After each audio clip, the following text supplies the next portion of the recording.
¿Cuáles son los contenidos que vamos a revisar este día? En primer lugar, el estado nutricional resultante de la seguridad alimentaria y nutricional en nuestro país, haciendo referencia a tres temas. Primero, la situación del estado nutricional, es decir, actualmente cómo nos encontramos con las estadísticas, siguiendo la malnutrición por déficit y posiblemente la malnutrición por exceso.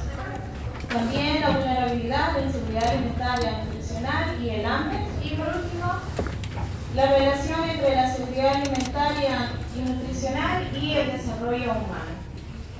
¿Cuáles son los objetivos para esta clase? Primero, establecer la importancia de la aplicación de técnicas de evaluación del estado nutricional para poder identificar aquellos pacientes con algún riesgo. Y segundo, identificar los programas de promoción y de monitoreo del estado de salud nutricional a nivel individual y colectivo. Entonces vamos a comenzar por un repaso. En la clase anterior estábamos viendo que la seguridad alimentaria y nutricional tiene 4 pilares fundamentales. ¿Cuáles son? Disponibilidad. Veamos, Rosmel. Una disponibilidad. ¿Qué más? Acceso. ¿Acceso? ¿De qué? Utilización. Utilización biológica y el consumo. Entonces nos quedamos hablando acerca de la utilización biológica.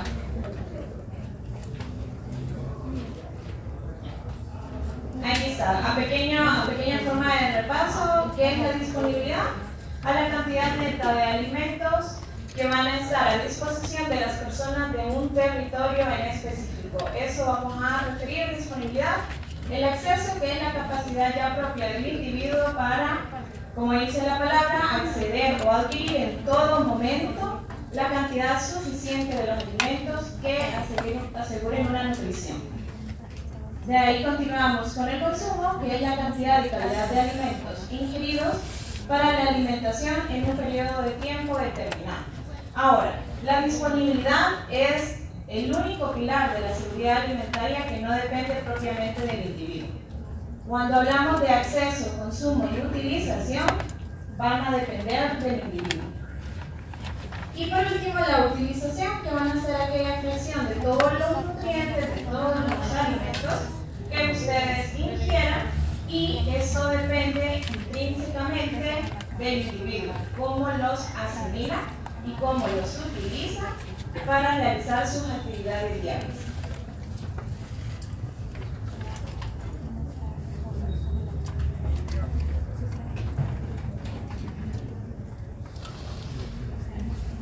Bien.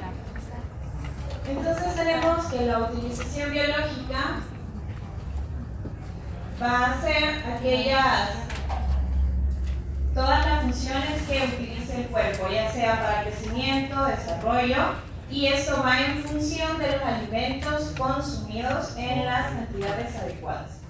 Van a interferir 3 momentos.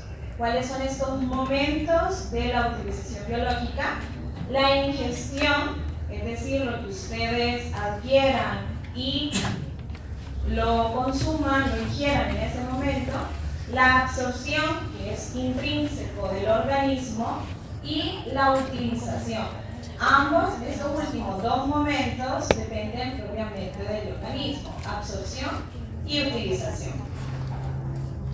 Entonces, partiendo de este concepto, la utilización biológica inadecuada, es decir, cuando no se realiza de forma correcta, va a generar una malnutrición, que es lo que nosotros vamos a conocer como por el déficit o por exceso. Son 2 tipos de malnutrición. Cuando hablamos de malnutrición por déficit, es lo que nos va a estar generando la desnutrición aguda, crónica y las otras formas de desnutrición que nos mencionaba la doctora, marasmo o shock. Eso es lo que vamos a estar viendo en esta parte. Ahora, cuando hablemos por exceso, vamos a estar haciendo referencia a sobrepeso y obesidad.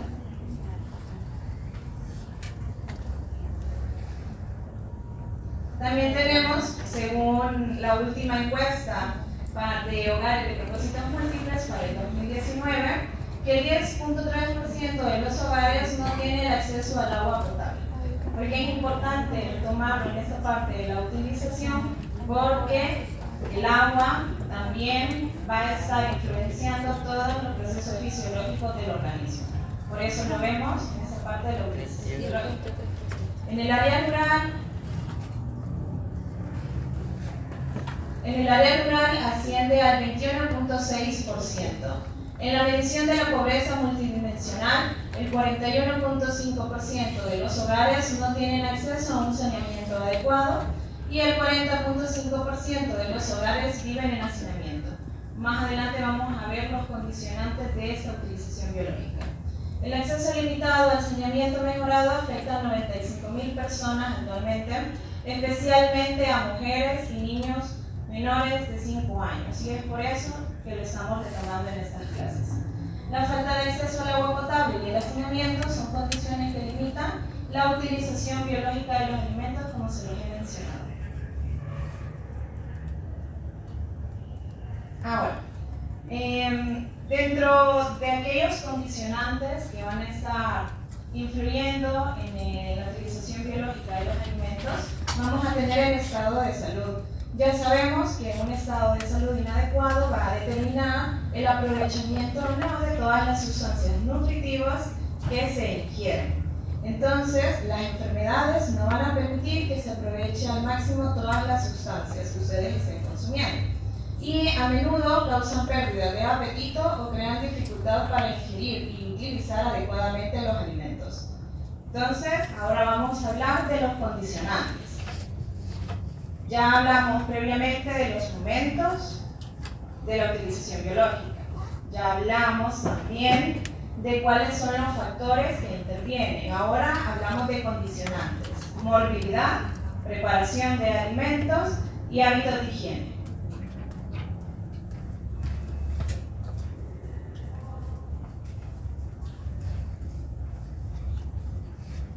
Vamos con el primero, el estado de salud.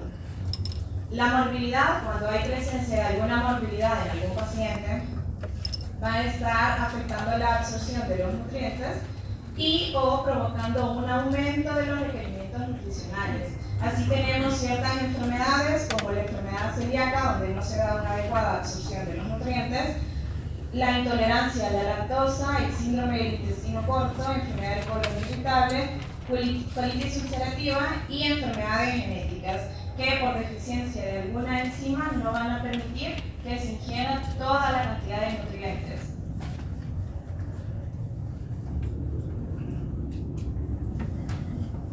Ahora, ¿cuál es el segundo condicionante? Los hábitos de higiene. Y traigo esta imagen porque ustedes ya están familiarizados con ella. ¿Cuáles son los 5 momentos en que deben, al menos esto es para el caso de ustedes, cuáles son los 5 momentos en que deben de realizar el lavado de manos?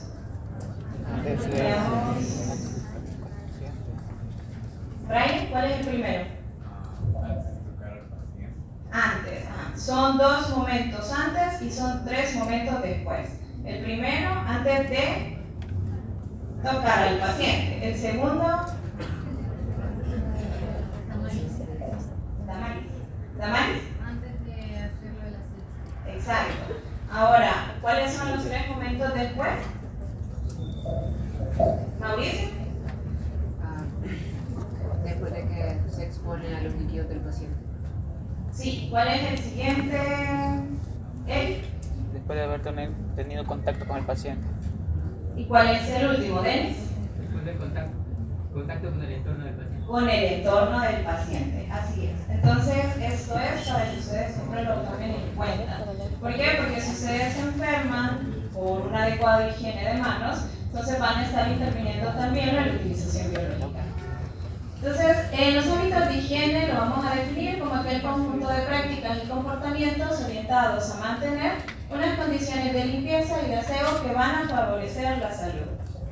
Vamos a incluir en este concepto a la limpieza personal, como ya hablamos de lavado de manos, cuerpo, pelo, etc.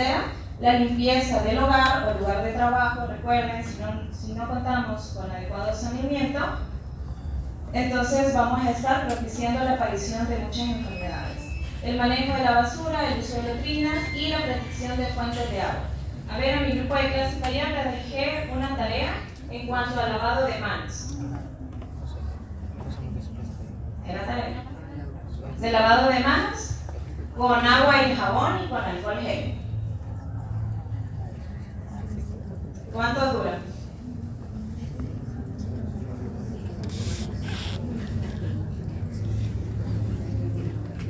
Veamos si yo no le he preguntado. ¿Saúl?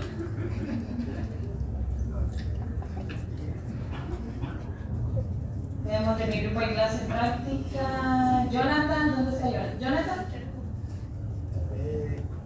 Tengo entendido que puede durar de 1 a 5 minutos dependiendo del agente que se utilice. En el caso del alcohol, el alcohol gel puede durar de 1 a 2 minutos debido al grado de efectividad que tiene, y el lavado con agua y con jabón sería hasta los 5 a 10 minutos. El quirúrgico. El lavado de manos quirúrgico sí dura eso. Entonces, ¿qué nos dice la OMS? Ya que no hicieron la tarea, ya vi, de 20 a 30 segundos cuando vamos a utilizar alcohol gel. Y de 40 a 60 segundos cuando utilizamos agua y jabón. Revisan los pasos.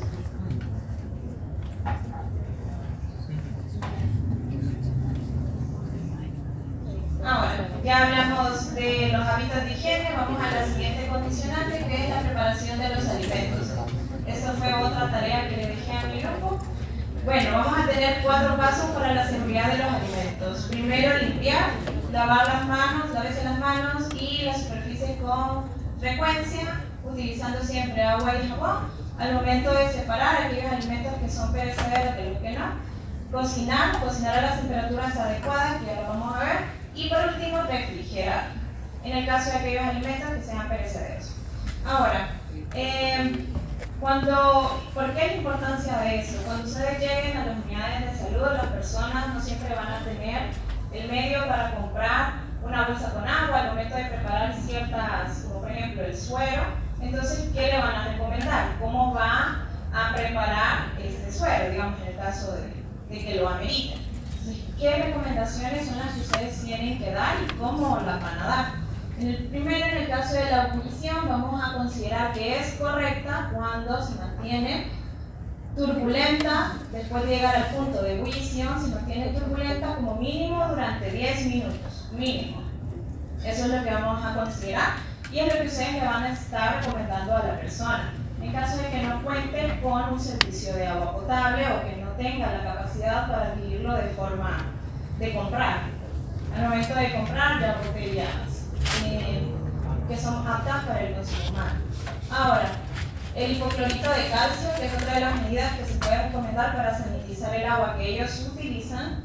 También el hipoclorito de sodio y la tintura de yodo. A ver, ¿cuál de esos tres es la lejía que nosotros le denominamos de esa forma? Así es. Es el que van a utilizar con mayor frecuencia. Ya al momento de estar recomendando medidas de cómo para purificar el agua.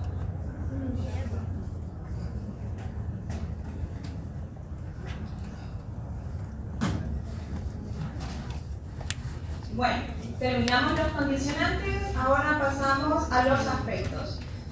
Pero antes de pasar a ello, ¿por qué es importante hablar de la utilización biológica en los niños? Porque si no sentamos las bases correctas a partir de una adecuada alimentación y nutrición, en el futuro esos niños no van a lograr un nivel educativo adecuado debido a la falta de los nutrientes. Entonces, estas carencias quizás no las vamos a ver en ese momento, aparte de los indicadores para nutrición aguda crónica, pero también los vamos a ver a futuro, tanto cuando hay un déficit o cuando hay un exceso. Sabemos que cuando hay un exceso, sobrepeso y obesidad en los niños, a futuro se va a relacionar con enfermedades crónicas.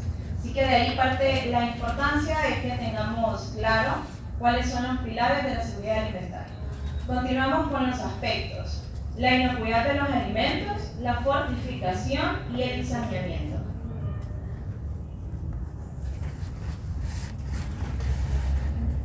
¿A qué hace referencia cada uno de ellos? En el caso de la inocuidad, va a ser la condición que va a garantizar que los alimentos no van a causar ningún daño a las personas que los consuman. Esto va en función de la preparación que estos reciban. La fortificación Y aquí hago énfasis porque en algunos casos.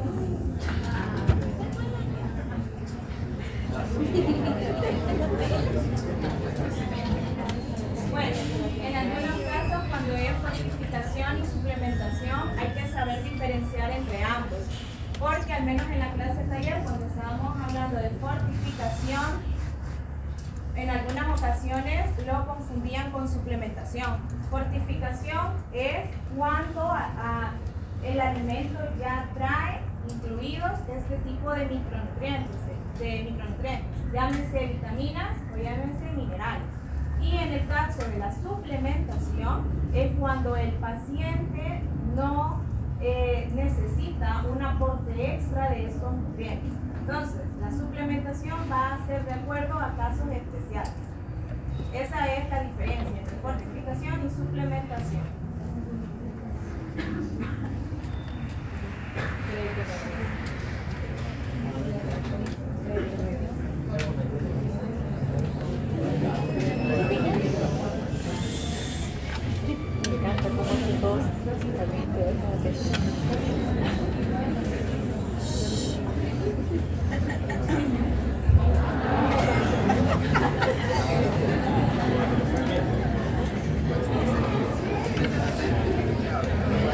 Ya estábamos diciendo, nos vamos.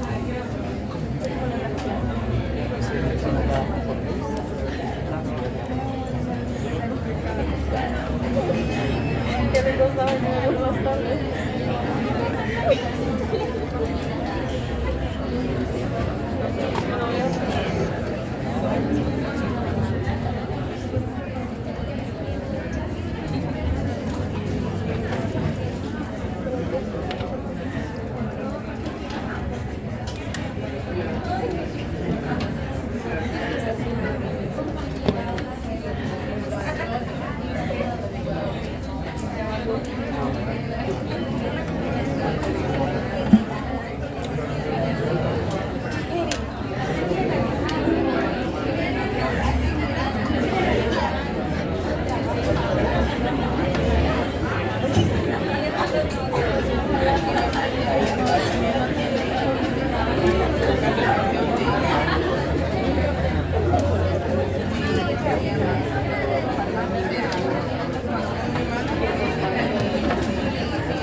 adecuada las excretas y la basura.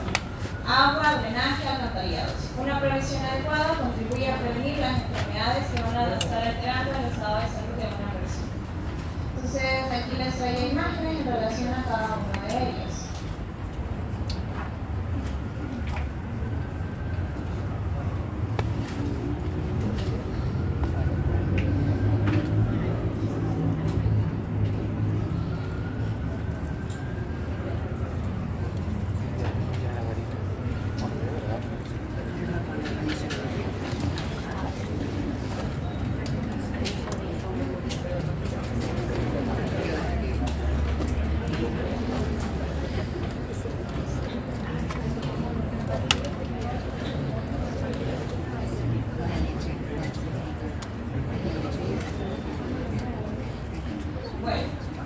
¿Cuáles van a ser las consecuencias en dado caso de que no se logre un adecuado seguimiento en relación a los alimentos?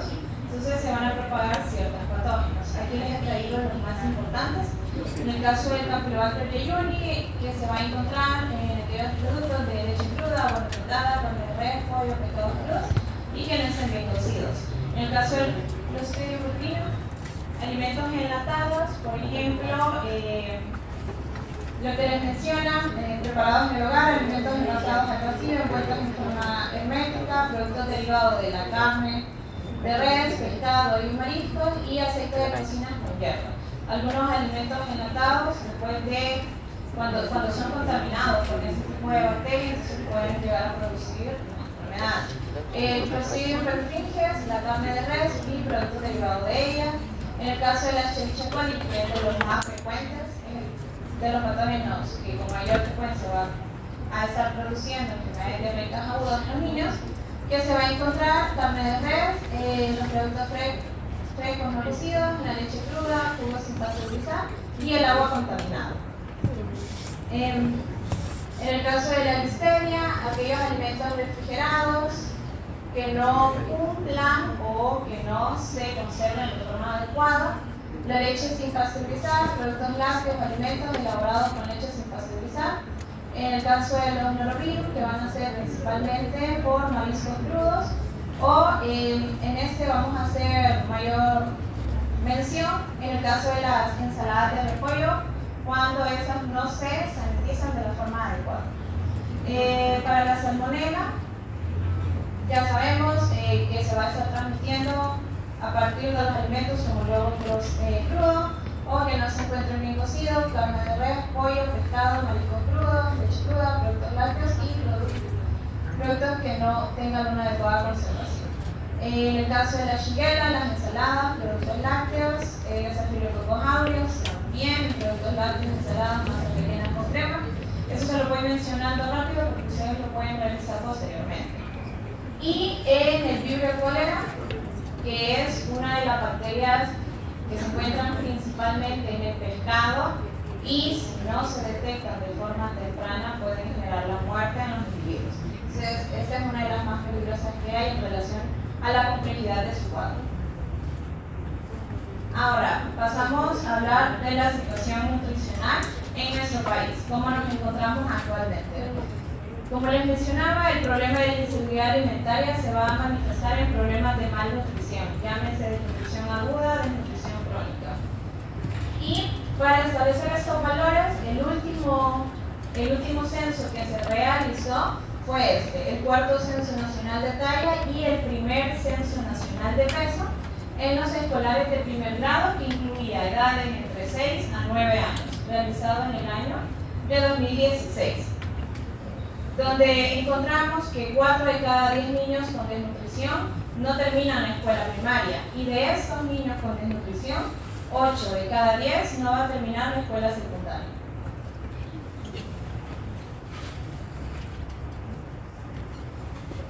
Bueno, hablando de desnutrición crónica, ¿cuál va a ser nuestro parámetro? La talla, así es. ¿Cómo estamos en relación a la talla en esta población? Primero, identificar la región con mayor prevalencia en nuestro país. Vamos a hacer referencia a la región occidental, es decir, Santa Ana, Huachapán, Sonsonate. De estos, el departamento que contiene el mayor índice de desnutrición crónica va a ser Ahuachapán con un 16.02%, seguido de Morazán en la zona oriental con un 12.62%, continuando con Cuscatlán con un 10.23% y Sonsonate. Esos son los 4 departamentos que contienen la tasa más alta de nutrición crónica actualmente en nuestro país. Ahora, vamos a hablar de la distribución por municipios.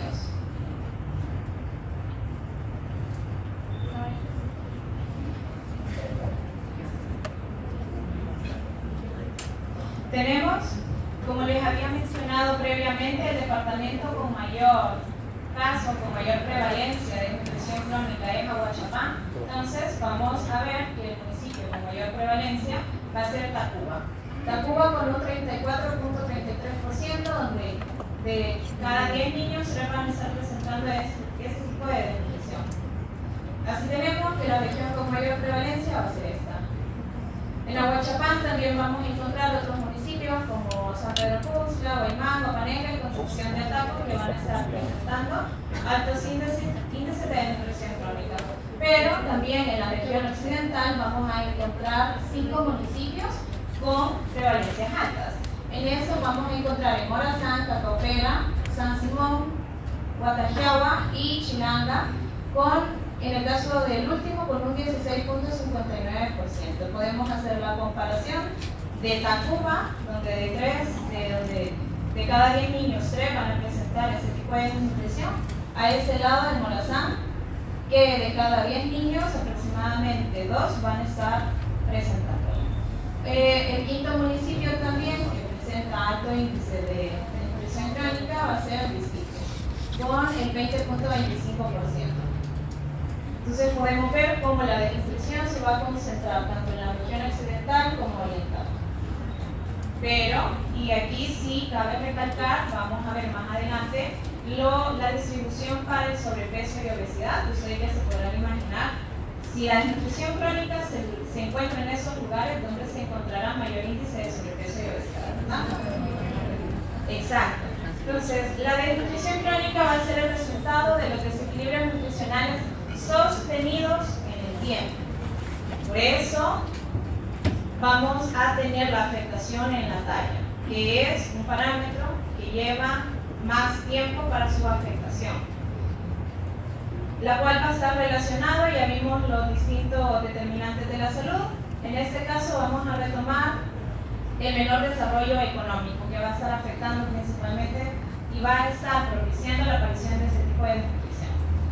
Se refleja en la relación entre la talla del niño y su edad. Los índices antropométricos, como la relación peso-talla, en el caso de los niños de 2 a 5 años, y el IMC para los niños mayores de 5 años, van a estar conservados. ¿Por qué? Porque a medida que pasa el tiempo, ambos parámetros, tanto el peso y la talla, van a presentar una disminución. Entonces va a llegar un punto en el que ambos van a estar disminuidos para la edad del paciente. Por eso es que se mantiene la relación.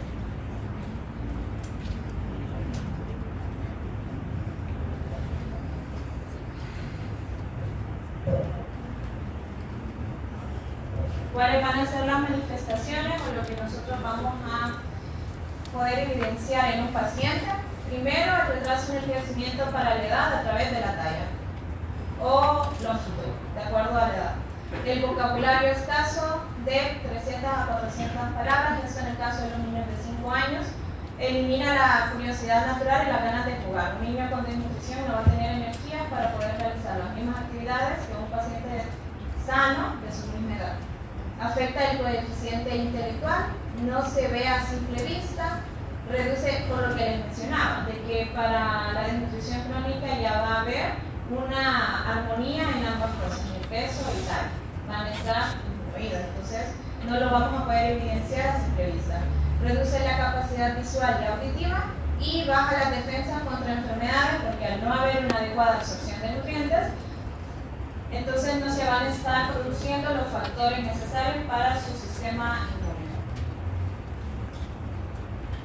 ¿Cómo lo vamos a tomar a partir de ayer?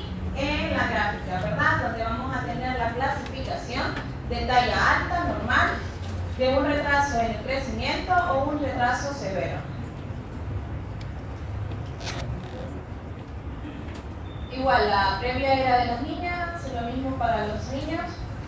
Y ahora pasamos a la desnutrición aguda. Actualmente, y según este censo que les he mencionado, ¿cómo se llama el censo?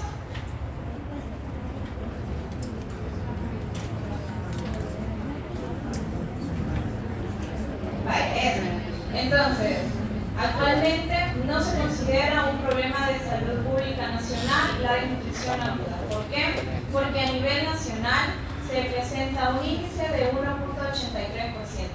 Según la OMS, para ser considerado un problema de salud pública debe de, a nivel nacional, existir una prevalencia de 2.5%. Y eso solo lo vamos a presentar en 54 de los 262 municipios a nivel nacional. ¿Cómo está la distribución de la desnutrición aguda? En este caso vamos a tener la desnutrición aguda de acuerdo a los municipios siempre a predominancia de la región occidental. Allá podemos ver en el caso de San Antonio Pajonal, que pertenece al departamento de Santa Ana, que va a presentar el mayor índice, 7.69%. Continuamos con los siguientes departamentos. En el caso de San Dionisio, El Triunfo y Estanzuela, que pertenece a Usulután. Posteriormente vamos a encontrar en el caso de San Isidro, en Morazán. De ahí nos vamos a la región siempre oriental, Intibucá, San Alejo, en La Unión, San Cayetano y Ixtepeque en San Vicente, El Refugio en Nahuachapán y Sinquera en Cabañas. Esos son los principales municipios que van a presentar la desnutrición aguda y los principales, las que tienen la prevalencia más alta. ¿Cuáles van a ser las manifestaciones en el caso de la desnutrición aguda? Esa debemos de tener claro que va a ser asociado con periodos recientes de hambre o enfermedad. Entonces va a ser un indicador, como su nombre lo dice, agudo. Algo está sucediendo en ese paciente. El proceso de la desnutrición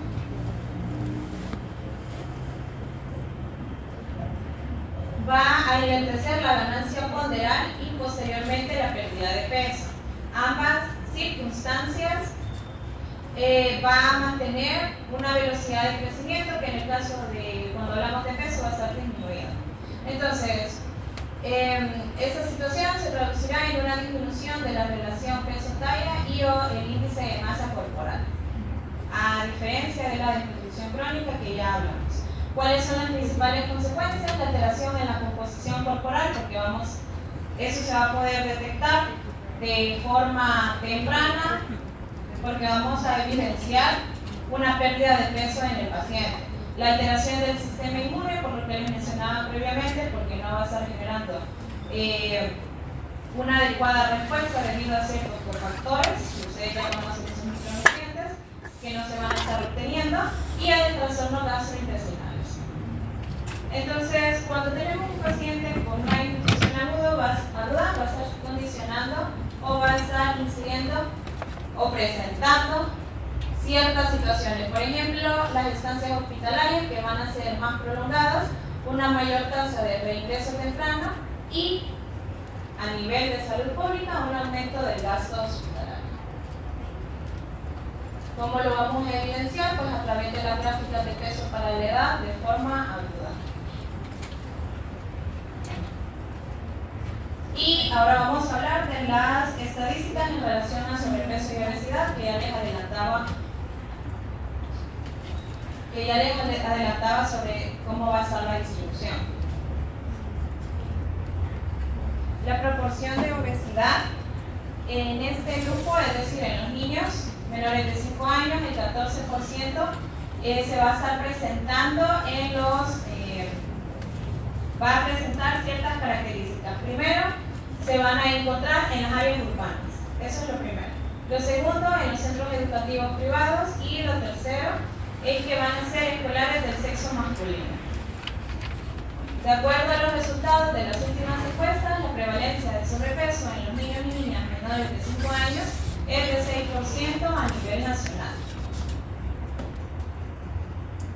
Aquí está la distribución, lo que les mencionaba. Si para la desnutrición crónica va a ser la región oriental y occidental, entonces para el sobrepeso y obesidad va a estar siendo la región central, principalmente de San Salvador, La Libertad, Chalatenango, que es para central, San Vicente, y con las ponderaciones del 18%, 14.33%, 14.13% y 13.63% respectivamente.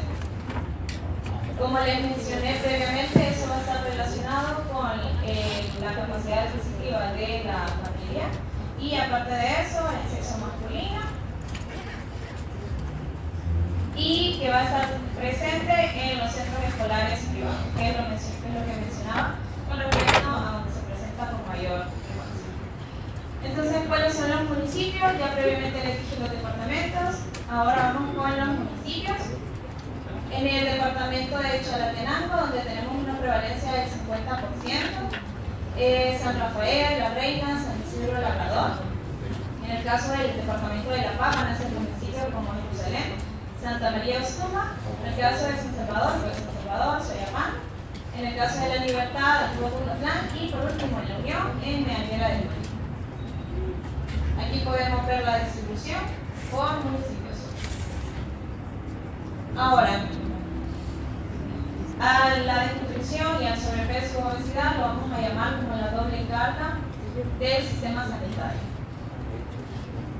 Entonces tenemos de que se establece que 1 de cada 6 niños va a presentar desnutrición crónica y 6 de cada 10 adultos van a presentar sobrepeso u obesidad.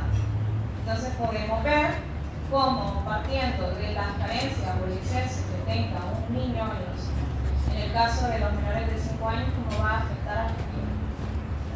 El costo público en salud está asociado a la desnutrición, se estimó en $10.3 millones, que representa el 1.6% del total de gasto público para el año 2017 en nuestro país.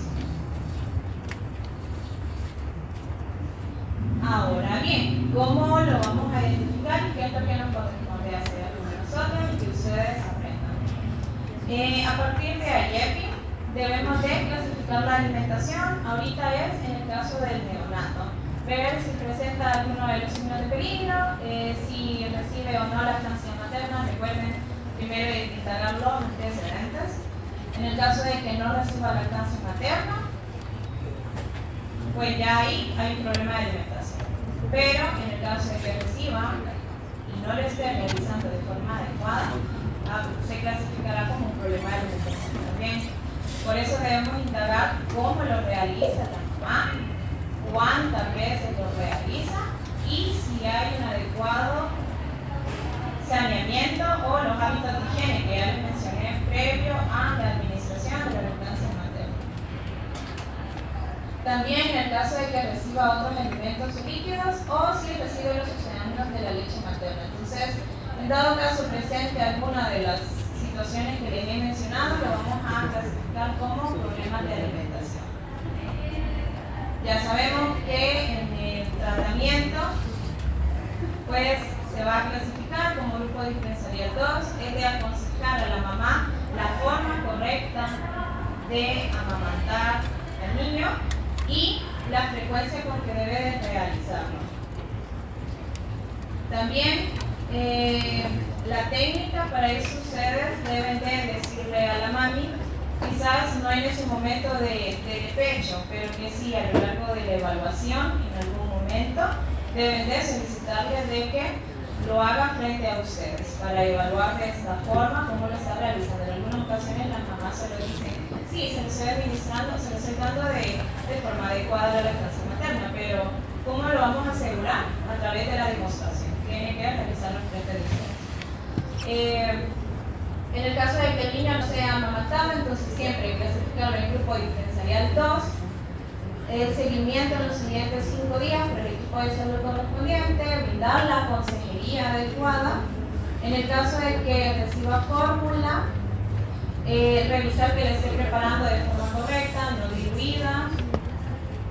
También de que si la madre presenta alguna molestia con las mamas, pues identificarlo. Ese es otro de los factores por los cuales las mamás no brindan una lactancia materna, porque hay alguna herida en los pezones o porque presentan otra molestia.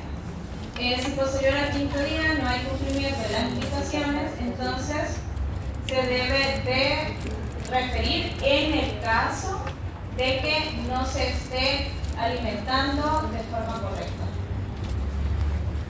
Referir con el pediatra, ¿verdad? Para realizar una evaluación adecuada. En el caso de que no presente ningún signo de peligro, de que la alimentación sea correcta y de que al momento de que usted grafique en peso o talla no hay ninguna alteración, entonces, ¿qué vamos a hacer? Primero siempre felicitar a la madre, ¿verdad? Posteriormente, la técnica del buen agarre. Esa fue otra tarea. Veamos quién. ¿Usted? Ah, no, sí. Doctor, ¿alguna duda? ¿Algún número de contacto que quiera participar?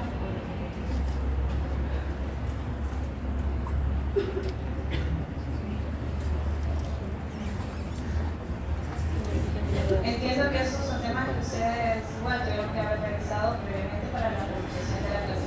Entonces, una idea deben de tener.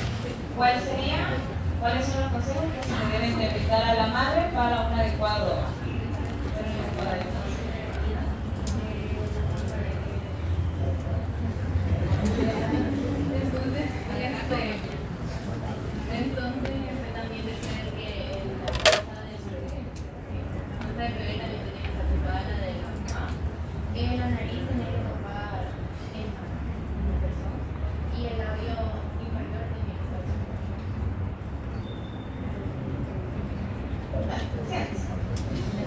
Entonces, ¿cuáles son las consideraciones en relación, primero, a la posición correcta del bebé?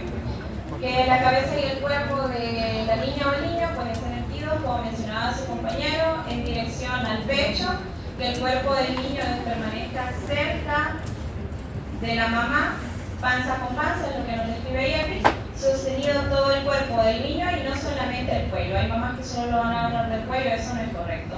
Deben de agarrar al niño en todo su cuerpo. Los signos del buen agarre, eso sí es para el bebé, de tocar el mentón del bebé con el pecho de la madre, debe de tener la boca bien abierta, el labio inferior volteado hacia afuera y de que debe verse más la areola arriba de la boca que debajo de la mesa. Muy bien. Esas son las recomendaciones y es lo que ustedes deben de observar al momento de evaluar cómo alimentan al bebé. Ahora vamos con la evaluación de la alimentación en el caso de 29 días al menor de 5 años. Si no puede alimentarse, no mama nada, en el caso hasta los 2 años. De que además sea menor de 2 meses y no esté tomando lactancia materna o no se esté alimentando, que la mamá le refiera, que no puede, que no esté ingiriendo ningún tipo de alimentos, entonces se considera como enfermedad muy grave y debe de referirse.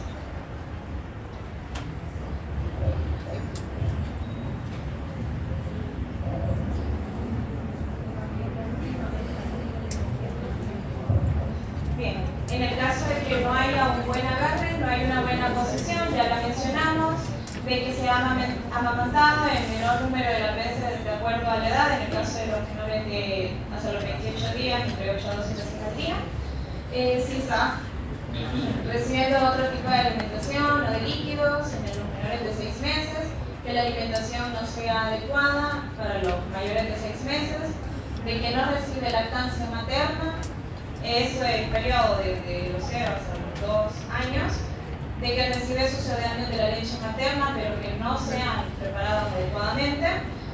En el caso de úlceras o placas blanquecinas en la boca, que vamos a denominar moniliasis, en los menores de 2 meses, y los problemas de malformaciones bucales, vamos a clasificarlo como un problema de alimentación. Entonces, vamos a aconsejar siempre a la madre que amamante el número de veces al día, de acuerdo a su edad. Si el niño o niña no se agarra bien o no realiza una adecuada succión, debemos de brindarle la consejería. Si recibe alimentos o líquidos que no van de acuerdo a la edad, debemos de mantenerlo en controles. Y si el niño o niña no recibe la lactancia materna, pues brindar la consejería, el seguimiento. Ya saben que debe de evaluarse cada mes durante 3 meses a esos pacientes.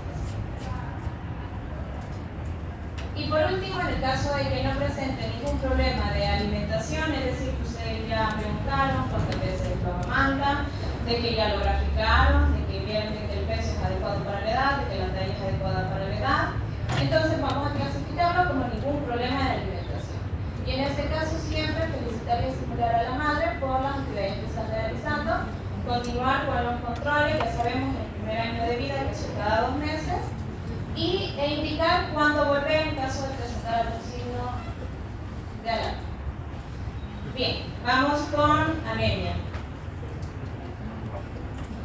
En el caso de la anemia, pues las estadísticas, tenemos una prevalencia en los niños de 6 a 59 meses de edad que fue del 26%. En el caso de los niños entre los 2, es decir, de 1 a 2 años, fue de un 46%, y en el caso de 48 a 59 meses fue de un 15%, siendo los menores de 24 meses el grupo de edad más afectado.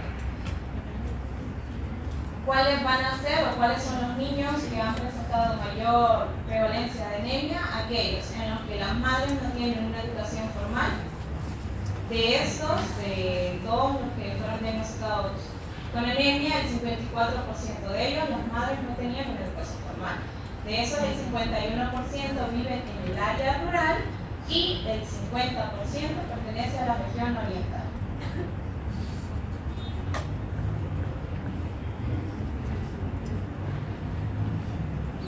Pero entonces nos preguntamos qué es la anemia. Vamos a hacer referencia de anemia de acuerdo a la concentración de hemoglobina en sangre, no otros parámetros. Hemoglobina en sangre, y eso va a estar influenciado por la edad, el sexo, el estado fisiológico y la altura o altitud en las cuales se encuentra la persona. Sabiendo de que en algunas altitudes, entre más alto, mayor va a ser su nivel de hemoglobina. Por eso no sé si alguna vez se han percatado de los niños, quizás no aquí en nuestro país, pero sí en algunos países de Sudamérica, que viven en los Andes, por ejemplo, son personas que tienden a tener sus cachetitos, sus pómulos rosados, pero es debido a las concentraciones de hemoglobina que ellos tienen, son más altas. ¿Cuáles son las principales causas de anemia? La carencia de hierro, y esa es la más importante porque es la que vamos a observar con mayor frecuencia en nuestra población, que va a representar más del 50% de las anemias. Así también vamos a tener, debido a carencia de otros micronutrientes, por ejemplo, la vitamina B12, el ácido fólico y la vitamina A.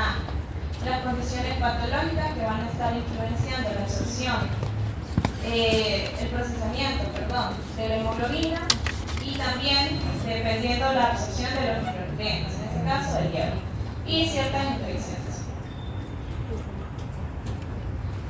Solo una cosa más, en el caso de la vitamina B12, sabemos que va a estar generando la anemia megaloblástica. Ahora, ¿cuáles son las causas? Otras causas.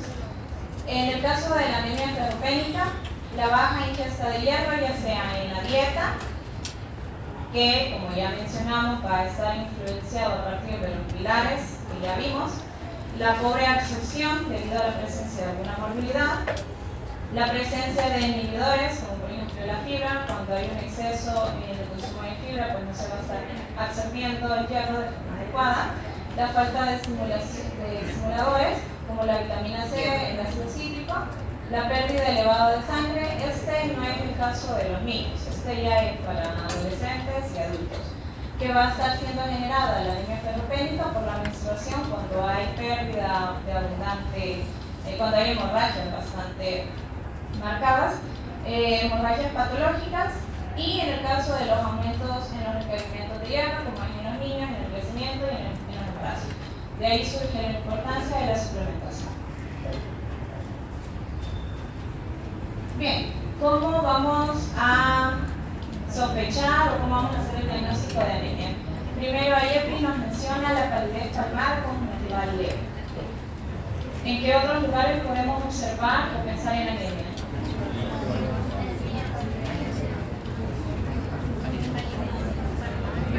Así es, cosas raras. Bien, entonces, si ustedes ven a un paciente, ven palidez, van a sospechar en anemia. ¿Qué van a hacer? En el caso de los niños, debemos de clasificarlo en el grupo diferencial 2, realizar los exámenes, el hemograma completo, hemoglobina, hematócrito, la línea blanca, plaquetas, el frotito de sangre y el examen de heces. En este caso, de que se reporte anemia severa, inmediatamente referir, pero anemia moderada, como era el caso que se presentó para la clase taller, con un valor de 8.1, entonces una anemia moderada, y se debe de referir al pediatra para estudio o brindarle los controles, que deben de ser cada mes durante 3 meses. Posteriormente, referir si no hay mejoría. La anemia leve, administrar 2 tabletas de hierro más ácido fólico cada día por 3 meses. Pastillas si es adolescente, ¿verdad? En un niño. Las recomendaciones de la alimentación adecuada, ya vamos a ver cuáles son los alimentos.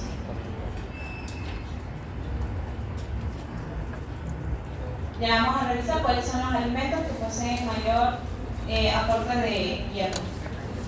Dar la consulta de seguimiento 3 días después e indicar siempre los exámenes y controles a los 3 meses, no a los 3 días. A los 3 meses se realiza el examen y control. Orientar al responsable sobre la prevención de la anemia. Y en el caso de que sea un niño aparentemente sano y no encontremos anemia al realizarle los exámenes, entonces siempre las recomendaciones y orientar a la madre, padre y cuidador sobre la prevención de la anemia. ¿Cuáles van a ser las manifestaciones clínicas que ustedes van a indagar, van a buscar en este paciente? Primero, piel y mucosa, la palidez generalizada. ¿Cómo vamos a describir la palidez? Con cruces. ¿Cuántas? 4 cruces. Muy bien. Si decimos que hay anemia, lo pueden, ya para el registro de su expediente, 2 o 3 cruces, dependiendo de la gravedad. Entonces vamos a encontrar palidez generalizada de piel y mucosas, vamos a observar el pabellón auricular, palmas de las manos, el lecho morial, labios, paladar, conjuntivas palpebrales. En el caso de lo digestivo, averiguar sobre anorexia o pica.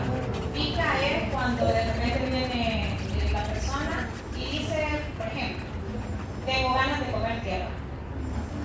Eso es el pica. Sí, es como los deseos, cuando así.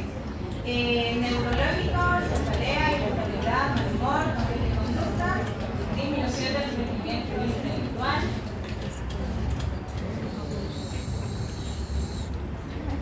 Cardiovascular, taquicardia, cardiomegalia, palpitaciones, soplo, lo que les mencionaba. Taquipnea, disnea de fuerza, lo que les mencionaba en la clase de ayer. Musculares, astenia, anemia, y los neurológicos, incremento en el número de infecciones. Un niño que se enferme o que presente cuadros respiratorios todos los meses es de indagar por qué. ¿Cuáles son los efectos de la deficiencia de hierro en los trastornos de desarrollo neuronal? En el caso de los niños, como les he venido mencionando, en la desnutrición crónica no van a lograr un adecuado desarrollo. ¿Cuáles van a ser esas manifestaciones? En el caso del desarrollo psicomotor, la habilidad motora fina, los problemas del lenguaje, va a ser un niño, como mencionaba, que no va a ser capaz de articular la misma cantidad de palabras que otro niño sano a la misma edad. El balance y la coordinación corporal, las funciones cognitivas, concentración. Y aquí sí hay que tener cuidado porque lo podemos confundir con un niño que sí de verdad está presentando un trastorno de déficit de atención, que de repente ustedes le están dando una idea y él esté en otra situación o esté pensando otra cosa. Entonces, es de indagar por qué no prestan atención a los niños, por qué no tienen una adecuada concentración, memoria, capacidad del aprendizaje, una reducción del coeficiente intelectual. Y en los desórdenes neurológicos del comportamiento, es lo que les mencionaba, un desorden de déficit de atención, hiperactividad o autismo. Bueno, ¿cuáles son los valores que ustedes deben de tomar de referencia? Y tenemos los que nos brinda la OMS, basados en el libro de Harvey Clay, que más adelante lo van a conocer. ¿Cuáles son esos valores? De forma general, para los niños de 6 a 59 meses, vamos a tener que un valor normal de hemoglobina va a ser 11 o 11 gramos por decilitro, no miligramos. Hay que tener ese cuidado. Gramos por decilitro o superior. Eso va a ser un valor de hemoglobina normal. Y así sucesivamente van aumentando de acuerdo a la edad. Entre los niños de 5 a 11 años, 11.5 o superior. En el caso de 12 a 14 años, 12 o superior. Que ahí ya se iguala con la de un adulto. Mujer, porque para hombres son valores diferentes, pero en el caso de la mujer es similar, de 12 a 14 gramos por decilitro. Aquí también se los he traído más desglosado, porque ahí solo los menciona de 6 a 59 meses, pero aún dentro de esas edades hay diferentes valores. Por ejemplo, en el caso de un recién nacido a término, podemos ver el valor de hemoglobina entre 16.5 a 13.5, son valores bastante altos. Y que por eso después algunos niños pueden presentar diferencia fisiológica cuando se destruyen todos esos glóbulos rojos que le dan de la muerte. De 1 a 3 días, ahí vemos todavía un pico más alto, 18.5 a 14.5. A las 2 semanas comienzan a disminuir esos valores, 16.6 a 13.4. Al mes, de 13.9 a 10.7, a los 2 meses y a los 6 meses, así progresivamente.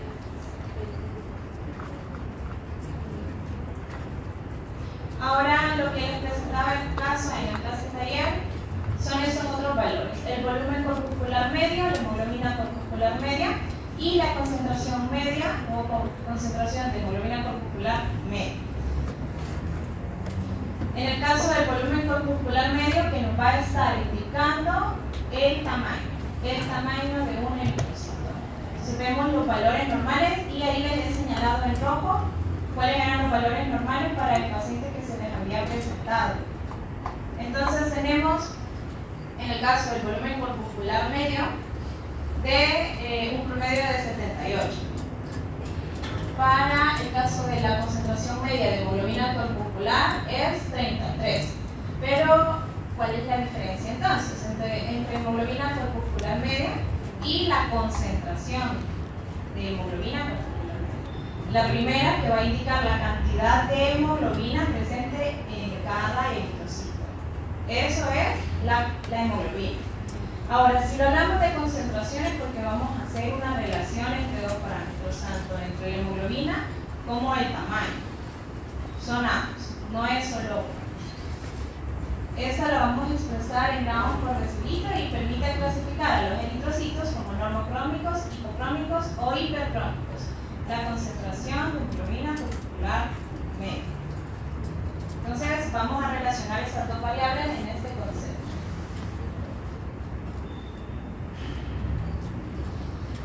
¿Cuáles son otros indicadores para valorar los niveles de hemoglobina? Les he traído eso porque, como les había mencionado, la anemia más común es la ferropénica. Entonces, ¿qué otros valores qué otras pruebas de laboratorio debemos de conocer? Ahorita es solo para que las conozcan. No es que ustedes sepan específicamente qué es cada una de ellas, sino que para que sepan qué otros parámetros podemos utilizar para hacer un diagnóstico de anemia ferropénica. La hemoglobina, ya dijimos, en el caso de los niños, que sea menor de 11 gramos por decilitro. El volumen corpuscular medio, que nos va a decir si el glóbulo rojo está pequeño, grande o mediano. La ferritina sérica también es otra de las pruebas que podemos evaluar al momento de sospechar una anemia ferropénica. El receptor de transferina, la protoporfirina en células rojas y la proteína C en el caso de que sospechemos de alguna infección en el paciente.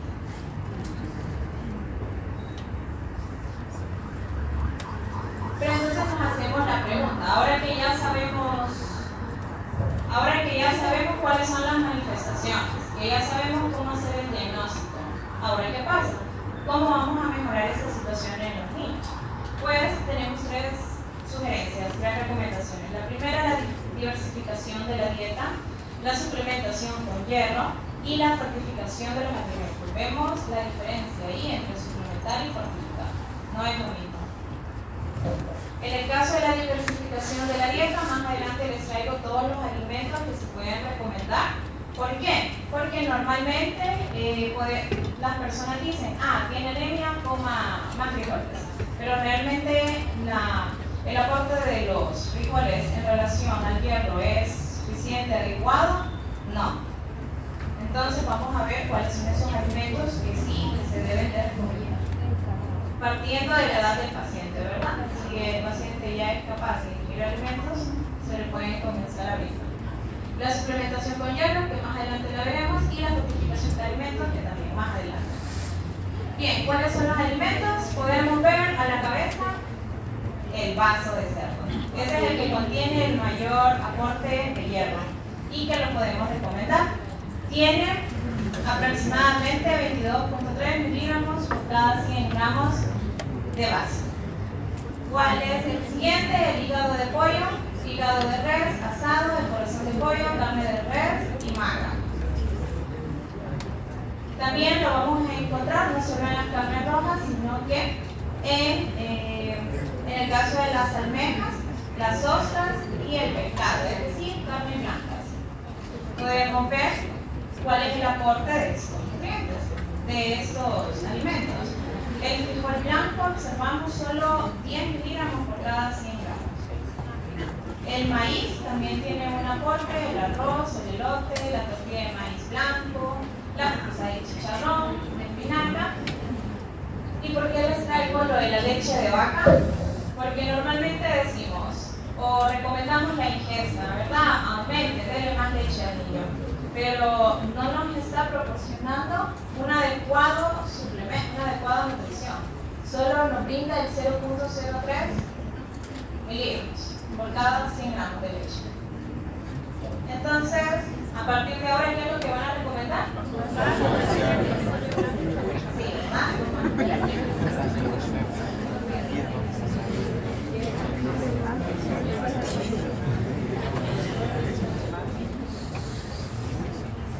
Continuamos con la fortificación de los alimentos y esta es otra pregunta que les di al grupo: ¿cuáles son las diferentes presentaciones del hierro? Aquí están: el sulfato ferroso, gluconato ferroso, fumarato ferroso. Todas estas sales son las presentaciones en las cuales se puede proporcionar el hierro. Pero de todas estas, ¿cuál es la más eficiente? ¿Cuál es la que nos dice ayer? Así es, el hierro aminoquelado. Esa es la presentación más eficiente. Pero ¿cuál es la que se le brinda? El sulfato ferroso, porque es la que normalmente es con la que van a contar ustedes. Entonces, ¿cuáles son esos alimentos fortificados? La harina de trigo y de maíz, que más adelante la vamos a ver, el arroz, la leche, la sal, la salsa de soya, los cereales, los alimentos infantiles, los polvos, que son los micronutrientes, y la fórmula especialmente para los bebés. ¿Cuál es el tratamiento que nos dice ayer? Y ahora que ya conocen las manifestaciones clínicas, cuando conocen cómo hacer el diagnóstico, ¿qué es lo que van a hacer entonces? Aparte de la recomendación de alimentos, pues la suplementación. Ayer vi noticia, hierro aminoquelado y hierro sulfato. Pero de eso me voy a enfocar en el hierro sulfato, que es lo que van a estar manejando con mayor frecuencia. La presentación del medicamento es de 125 miligramos por ml. De eso, solo 25 miligramos son de hierro elemental. El frasquito es de 60 ml. ¿Cómo vamos a hacer para dárselo al paciente? En el caso de que tenga entre 6 a 11 meses de edad, de forma preventiva, es decir, ¿a partir de cuándo se dan los micronutrientes? A partir de los 6 meses. Entonces, a partir de ahí, lo vamos a estar brindando preventivo, 0.5 ml por día. Así hasta cumplir los 11 meses de edad. Y de forma terapéutica, en caso de que hayan diagnosticado anemia o se sospeche, porque en algunas unidades no van a tener el hemograma a la mano para hacer el diagnóstico, entonces lo vamos a usar en la forma terapéutica, 1 ml por día durante 3 meses. Ya saben, controles cada mes hasta los 3 meses, donde se va a repetir la prueba. En el caso de los 12 a los 23 meses de edad, es 1 ml por día de forma continua hasta los 23 meses de edad. Y forma terapéutica, 2 ml cada día. Viene la mami y le dice, doctor, ¿cuánto es un ml? ¿Qué le van a decir? ¿Cómo le van a administrar ese medicamento? ¿Cuántas gotas? 20 gotas, así es. ¿Y cómo se lo van a recomendar si el bebé, si la mami le dice, ay no, la cuchara no la quiere? Una jeringa. Así es, con gotero o con jeringa. Esa es la forma correcta en cómo se va a estar administrando. Para los 24 a 59 meses de edad, lo mismo, 1 ml por día de forma continua. Todos los días. Ahora, ¿cuáles son los requerimientos de hierro que tiene cada grupo de población? En el caso de los niños, y era el caso para la casa taller, de los 10 meses, los requerimientos diarios. Esos son requerimientos diarios de hierro. Son 6.9 miligramos por día. ¿Cuánto sería el paso? 22. 22.3, así es. Miligramos por cada 100 gramos de base. Entonces, los requerimientos diarios, 6.9 miligramos por día, ¿estamos supliendo esa necesidad? Sí, ¿verdad? Depende. ¿Y con la leche de vaca? No, ¿verdad? No estamos supliendo esa necesidad. Esos son los requerimientos. Ahora, ¿cuáles son las recomendaciones de aporte? 100 miligramos por día. Y así sucesivamente, lo revisan por favor. De 1 a 3 años son 3 miligramos por día los requerimientos, 7 miligramos por día la recomendación. De 4 a 8 años, 4.2 miligramos por día. Y vamos aumentando hasta llegar a los adultos, que el requerimiento es de 7.7 miligramos por día. ¿Cuáles son las recomendaciones? Ya ustedes pueden de memoria las recomendaciones. En el caso de la anemia, dejar el control cada 30 días durante 3 meses. Ahí les menciona recomendar administrar el hierro durante esos 3 meses. Si hay intolerancia al hierro, ¿qué vamos a hacer? Dividir la dosis, así es. Realizar un examen control de hemoglobina. Si persiste la hemoglobina abajo de los 100 gramos por decilitro después de los 6 meses, correcto, porque hay que investigar qué está sucediendo. Dar a la madre, padre, al cuidador las recomendaciones para mejorar la absorción de hierro. No dar el hierro junto a leche o café.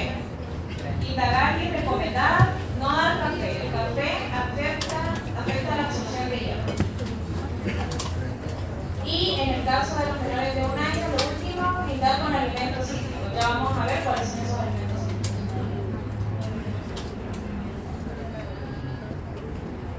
Bueno, nos podemos hacer la pregunta, ¿cómo es dedicar la malnutrición? Entonces, el Ministerio de Salud nos brinda unos lineamientos, que es la guía alimentaria para la familia salvadoreña, la cual nos proporciona 9 recomendaciones de cómo deben de preparar sus alimentos. ¿Cómo le van a decir a la mamá de que lo va a preparar? Ya vamos a ir viendo uno por uno. Primero, preparar diariamente las comidas variadas utilizando alimentos naturales. Y lo divide en 5 grupos. Aquí quiero hacer la aclaración. La doctora en la clase, la doctora Flores mencionaba otra clasificación de los alimentos. Por cuestiones de evaluación, yo les voy a poner claramente según la guía alimentaria, para que no haya confusión. Entonces, ¿qué nos dice la guía alimentaria para las familias salvadoreñas? Lo primero, que clasifica en 5 grupos. El primer grupo, cereales, granos y raíces. Primer grupo. Segundo grupo, los huevos, la leche y sus derivados, como aporte de proteínas, verduras y frutas, ave, pescado, res, vísceras o menudos, y aceites y azúcares. ¿Sí? Vale, vamos a comenzar a verlos. Primero los cereales, granos y raíces. En el primer grupo, en estos, vamos a encontrar nuestra fuente principal de carbohidratos. Ya sabemos, nuestras alimentaciones están basadas en harinas. Y aparte de eso, en los cereales. Esta constituye la base de nuestra alimentación. ¿Están suplementados? Eso que les estoy colocando aquí, esos ejemplos, La harina de trigo, harina de maíz, sal, azúcar, ¿son fortificados? Vale, muy bien. ¿Con qué está fortificada el azúcar? Con vitamina A. Muy bien. ¿La sal? Con el yodo. ¿La harina de maíz? Hierro. Ácido fólico. B12. Vitamina, así es. Bueno, el complejo B. ¿Y la harina de trigo?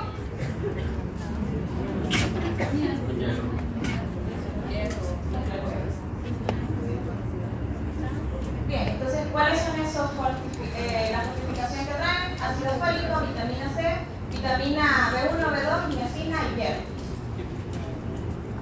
Y aquí les traigo la sal, viene fortificada con yodo. ¿Cómo vamos a saber si la sal está fortificada o no? Así es. Al adicionar limón, la sal tiende a cambiar de color. Si no lo han hecho, pues vayan a hacerlo. Y el azúcar, pues, la vitamina A. Entonces, ¿cuál era el segundo grupo? Así es. Eso es importante porque es un aporte de calcio para el crecimiento y de proteína, la cual es recomendable porque por lo general son costos más accesibles para la familia. Tenemos que los quesos como el fresco, la cuajada y el requesón son los tres recomendados. Queso fresco, cuajada y requesón. ¿Por qué es importante? Porque como les he mencionado, son los alimentos que ustedes van a recomendar porque son accesibles para la familia. Entonces tenemos la contraparte cuando las otras presentaciones como el queso duro, queso capita, esas contienen más soda. Entonces no se recomienda. Esos son los que van a estar recomendando, esas presentaciones. En el caso del grupo 3, frutas y verduras van a estar aportando vitaminas, minerales y fibra. Cabe recalcar que en el caso de frutas y verduras, si es posible su consumo de forma cruda, Nayib, ¿verdad? En el caso de esos alimentos se recomienda su consumo de forma cruda porque también en los niños y en los adultos van a generar un efecto de barrida en los dientes. Grupo 4, carne de ave, pescado y res, porque nos van a estar aportando, lo que ya mencionamos, proteína, hierro, ácido fólico y otras vitaminas y minerales. Y por último, el grupo 5, que son los aceites y los azúcares. ¿Por qué? Porque, como ya lo vimos, vienen certificados con vitamina A. Ahora, ¿cómo vamos a clasificar esos alimentos según su nivel de procesamiento?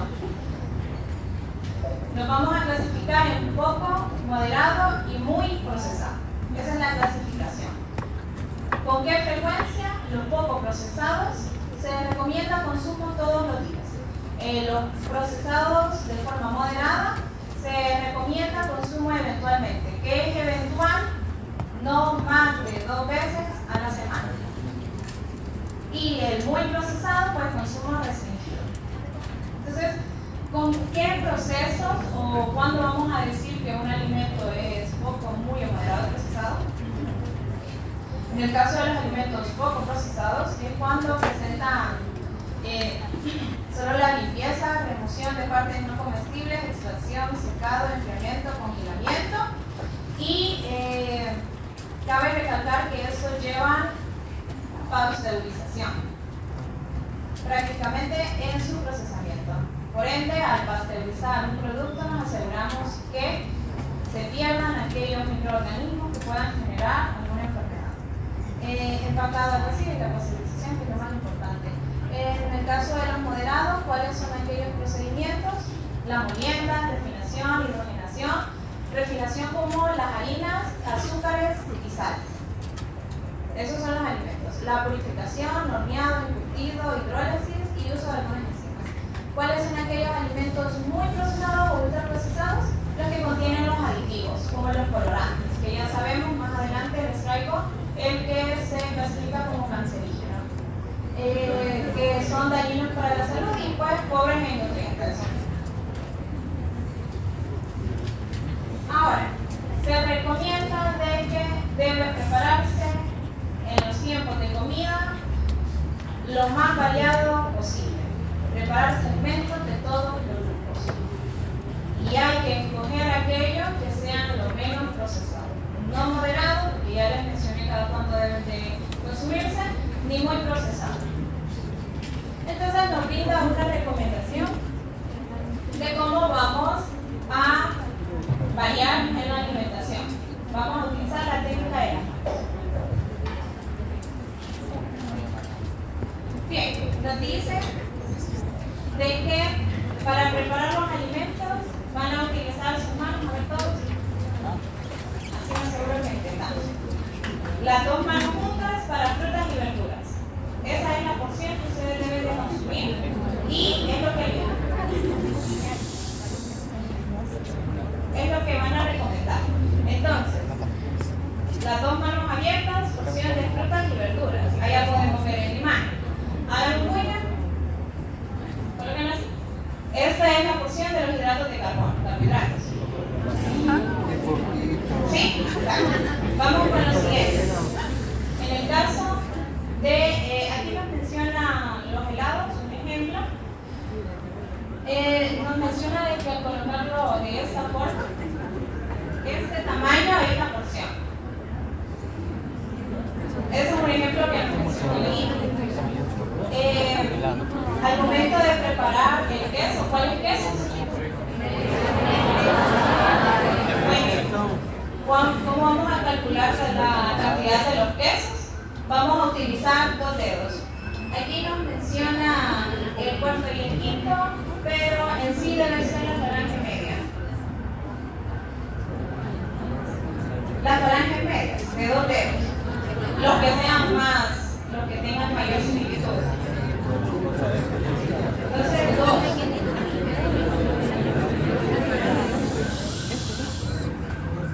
Bien. Ahora ya pasamos al queso, que nos menciona la guía. Vamos con las grasas. La grasa solo va a ser la falange distal. ¿Sí? Esa va a ser la porción de grasa. Y de proteínas, pues va a ser una mano. Para vegetales y verduras eran las 2. Para las proteínas van a ser una mano. La palma de la mano. Entonces, son las recomendaciones que ustedes tienen que saber, manejar y poder aplicar.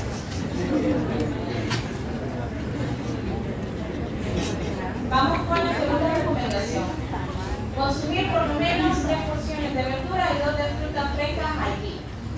¿Por qué? Como les mencionaba, son fuente de vitaminas, minerales, agua y antioxidantes. Las verduras contienen fibra, que lo vamos a clasificar en soluble y insoluble. Pero, ¿por qué es importante el consumo de fibra? Porque va a generar efectos beneficiosos para nuestro cuerpo cuando proviene de los alimentos, ¿verdad? Entonces va a promover el tránsito intestinal. ¿Sí? Entonces va a facilitar que los alimentos vayan por el sistema digestivo, transcurran el sistema digestivo y se brinde una adecuada absorción cuando son en las concentraciones adecuadas. Cabe hablar. ¿Cuáles van a ser esos alimentos? La linaza y la avena, que se pueden consumir en forma de refrescos. Bien. La fibra insoluble, la cáscara y las semillas. Es decir, son aquellas enzimas que el ser humano no contiene. Por ejemplo, ¿qué es lo más común? No, de las fibras insolubles. Cuando digo cáscara y semillas, lo igual. Por eso ustedes, así como entran. Y la otra recomendación que nos hace IEPI es clasificar de acuerdo a la estación. Ustedes van a recomendar aquellas frutas de estación. ¿Cuáles son esas? En el caso del verano, marañón, mango, naranja, nanza, guineo, paterna. Y en el caso del invierno, de mandarinas, zapote y naranja. Esos son algunos ejemplos. ¿Por qué de la estación? Porque debe adecuarse también a la capacidad económica del paciente. Aquí les traía las porciones. ¿Cuáles son las porciones recomendadas en las comidas? Vamos a hacer referencia a una porción de vegetales. En el caso de que esté crudo, es una taza. Y cuando ya es cocido, que es lo que nos dice ayer, ¿verdad? Vegetales cocidos, es media. La porción va a ser la media taza. Lo reviso.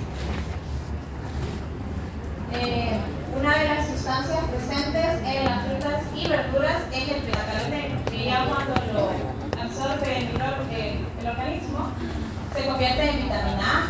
¿Pero por qué es importante? Porque ya sabemos que va a interferir en el funcionamiento adecuado de los ojos, en la piel, en el cabello y en todos los tejidos. ¿Cuáles son los alimentos que van a contener vitamina A? La zanahoria, la cabeza, que no mandamos, la calabaza, los espárragos, la espinaca y la selga. Esas son algunas recomendaciones que ustedes pueden ver. Las frutas también se pueden clasificar de acuerdo al contenido de vitamina C, como las frutas cítricas. ¿Cuáles son? Naranjas, mandarinas, limón, ya ustedes lo comentábamos en la clase de ayer, la fresa, el mango verde, la guinda y la carambola. Aquí es lo que les mencionaba, de que al comerlas de forma cruda realizan una función de barrido en los dientes. ¿Y por qué les he marcado la carambola? Porque si bien es cierto es una fruta que se considera como cítrico, pero actualmente se considera como nefrotóxica. Entonces no lo van a recomendar para consumo diario. Siguiente recomendación. Incluir en la alimentación por lo menos uno de los siguientes alimentos, leche, queso seco, cuajadas, requesón o huevo. ¿Por qué? Porque van a estar aportando proteínas, lactosa, vitaminas, calcio, que es el mineral que sabemos que es importante para la formación de los huesos y los dientes, así como para la prevención de la osteoporosis. Entonces, ¿cuál es el que vamos a recomendar? Nuevamente, ya los mencionamos. Y ahora, ¿cuáles no lo vamos a recomendar? El queso duro blando, el viejo morrique, el quesillo, papitas y los procesados tipo americanos, que son los quesos normales. Eso no lo vamos a recomendar. ¿Por qué? Porque tienen un contenido alto de sodio y de grasa. ¿Cómo clasificamos? La leche también, hablando de estos derivados, en entera, semidescremada y descremada. La entera contiene toda la grasa, mientras que la semidescremada en una grasa reducida solo contiene el 2% y la descremada es baja en grasa, solo contiene 1%. Ahora con el yogur, ¿por qué es la importancia del yogur? Porque contiene probióticos. Ya sabemos que los probióticos van a favorecer la flora intestinal. ¿Cuáles son esos probióticos? ¿Cuáles son los probióticos? Los lactobacillus, ¿sí?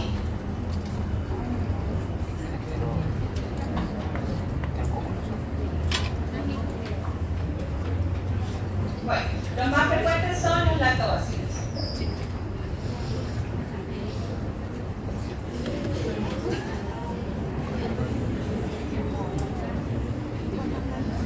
Cabe recalcar que en el caso de la coloración del huevo, sea rojo, sea blanco, no afecta su aporte de nutrientes, y que en el caso de las leches, para las personas que no pueden ingerir leche entera, existen otras opciones, la de la rosada y la leche de soya.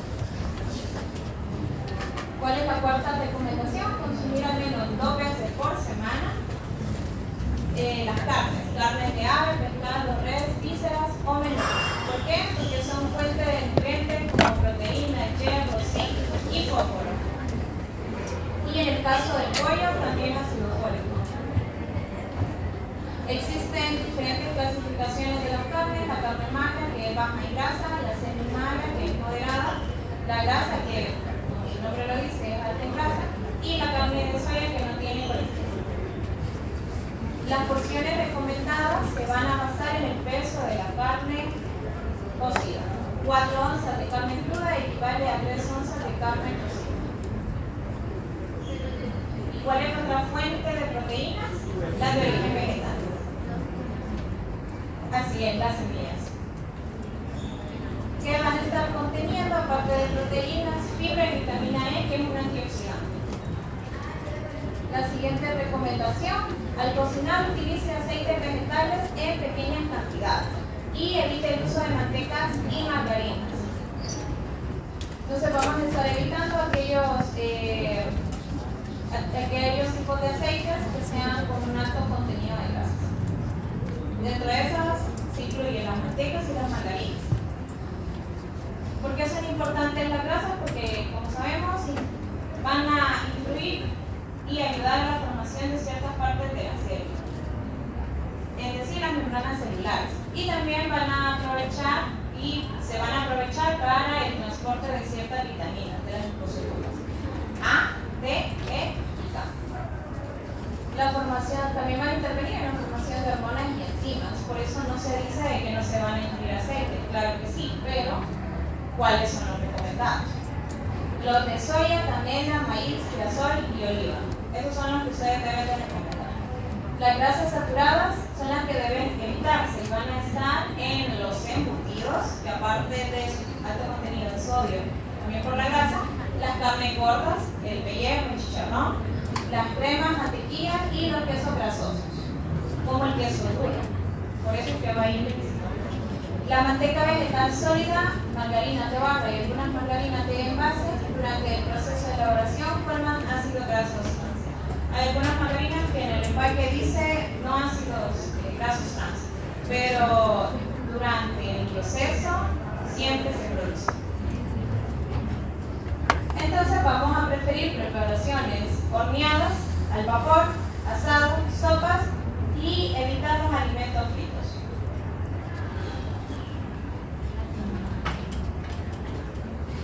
¿Qué nos va a estar generando el consumo en exceso de este tipo de alimentos altos en grasa? Aterosclerosis. La recomendación número 6 son en sus comidas con hierbas y especias, de preferencia que usted las prepare. En el caso de las hierbas, como por ejemplo al hacer sopas, utilizar cilantro, perejil, apio, hierbabuena, epazote, menta, estas hierbas que son infusionadas, o las especias, achiote, canela, guache, morro, nuez moscada, es decir, todas de origen natural.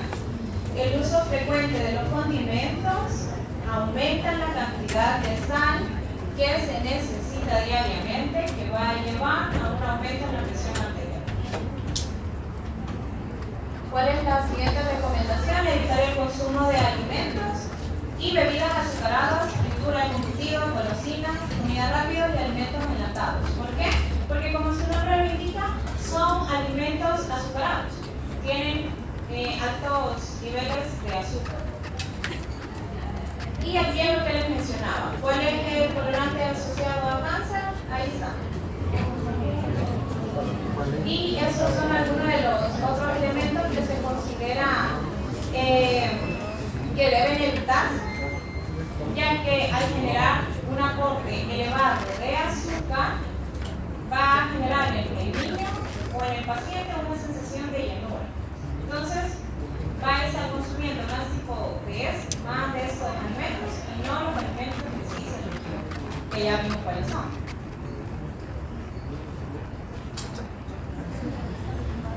La octava recomendación es el consumo de agua. En los niños van a ser por lo menos 6 vasos de agua al día y en los adultos son 8.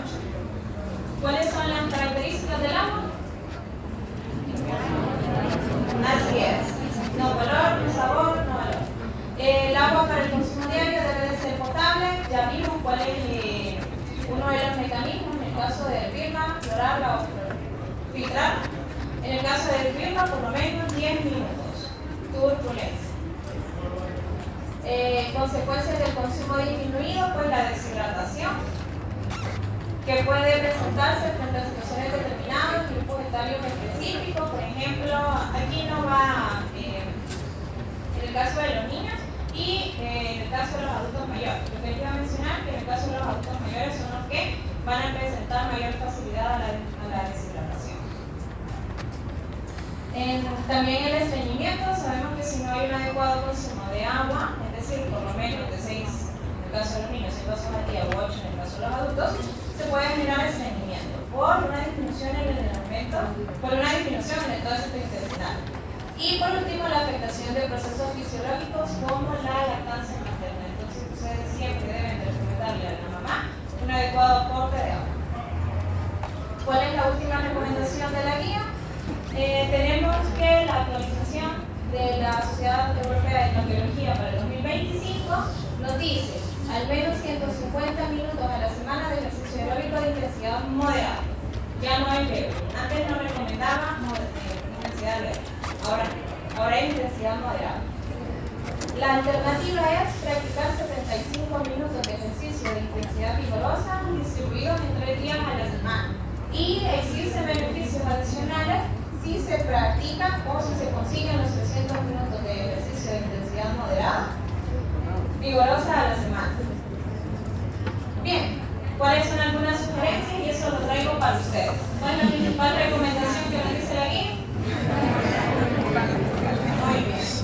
Porque si no, todos ahí abajo esperando el ascensor. ¿Cuáles son otras? Caminar cuadras extras y hacer tiempo los fines de semana para pasear en bicicleta. Esta es en referencia también a la población infantil. Y pues ayudar en los quehaceres domésticos.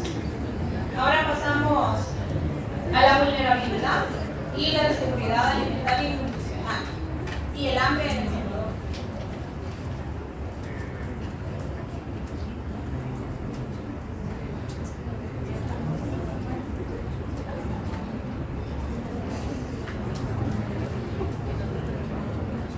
Bien, vulnerabilidad, vamos a hacer referencia a aquellos grupos de nuestra sociedad salvadoreña que son más vulnerables, ¿verdad? Que son más propensas a recibir alguna afectación en caso de inseguridad alimentaria. ¿Cuáles son esos grupos? Los pueblos indígenas.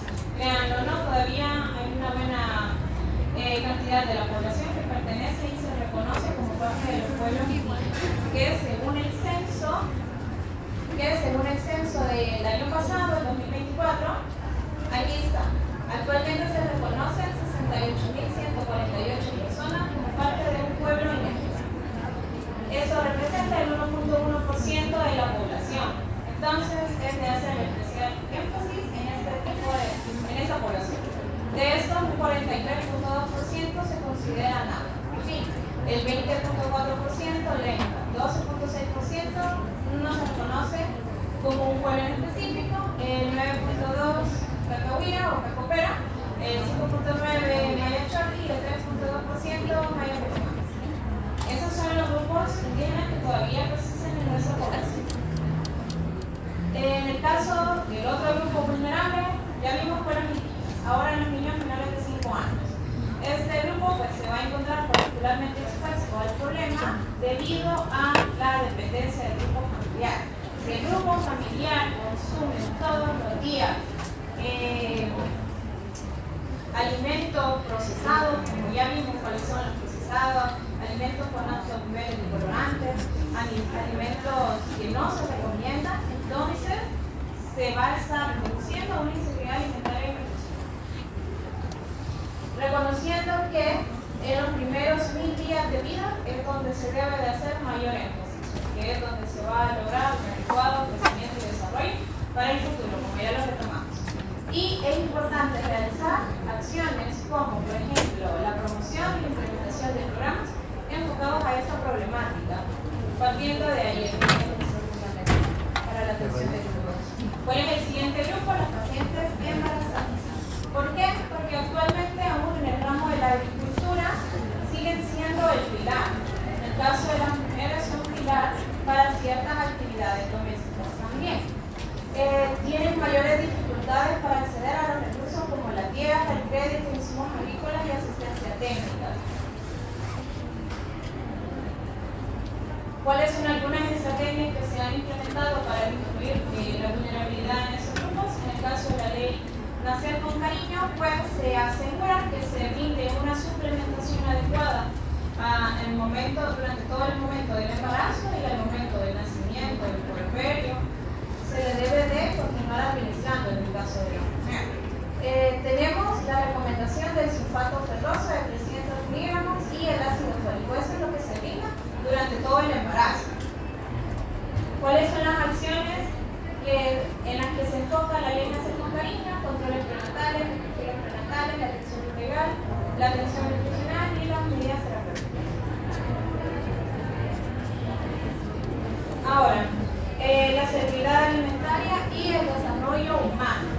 ¿De qué partimos para hablar de desarrollo humano? Pues de lo que ustedes ya conocen, los objetivos de desarrollo sostenible. Ya saben que son 17 y al menos el enfoque o los principales para esta clase, hambre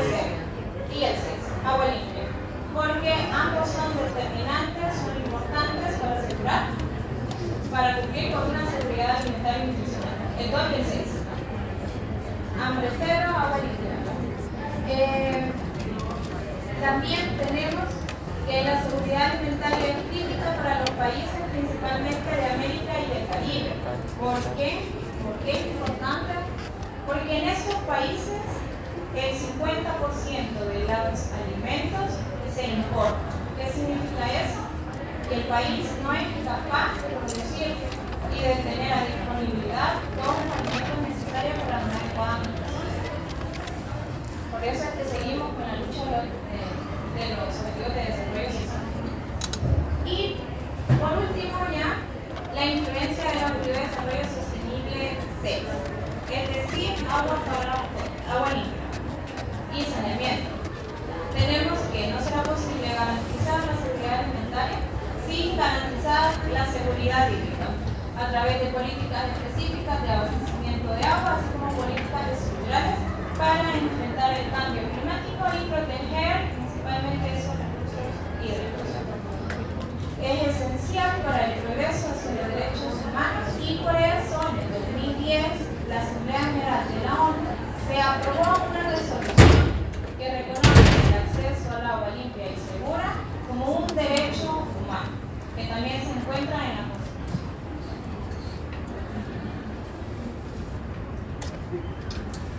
Entonces tenemos de que estos objetivos son una herramienta de planificación y de seguimiento para todos los países, tanto a nivel nacional como local. Y que gracias a la visión que es